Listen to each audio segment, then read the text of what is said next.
it started before I was a police officer. It started with my parents.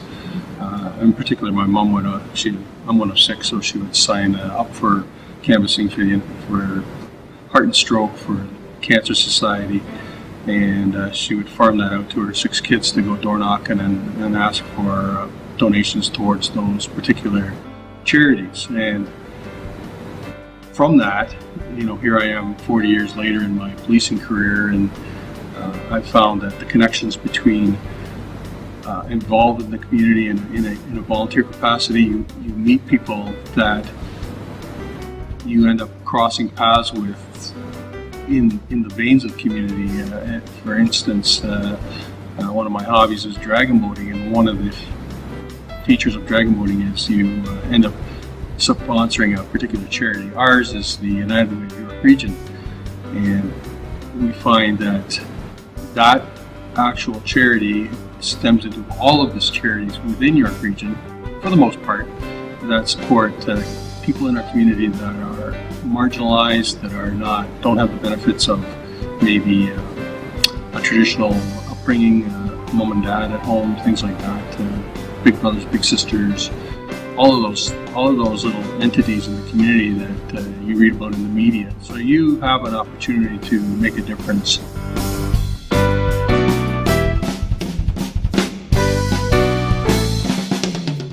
So I've had a lot of good experiences with the youth that do come and volunteer, certainly not just through the dragon boating, but the car washes, the Children's Wish Foundation, anything to do with the United Way, that if they have an interest in some field of police work, be it the forensic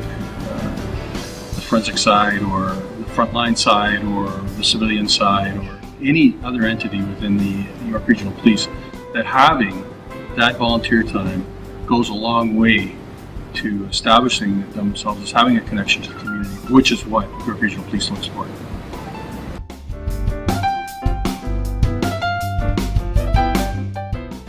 So I'll give you, for instance, in one of the Children's Wish walks that we did here in York Region, and I met a young adult, and he was blind. So essentially, I'm not sure whether he got granted his wish through the foundation, but just being funny with him, I said, if you don't get your wish, then we'll take you dragon boating. And his mom followed up with that, and both he and his brother were blind, and both of them came dragon boating with us on Lake Wilcox. And we had them paddling, we had them drumming, and eventually we had them steering all in the one day. So we did a simulated race with him, and he did very well. And the fact that I had the opportunity to meet this young gentleman through our volunteer efforts with the Children's Wish, parlayed that right into the dragon boating, and he did really enjoy that day, and so did his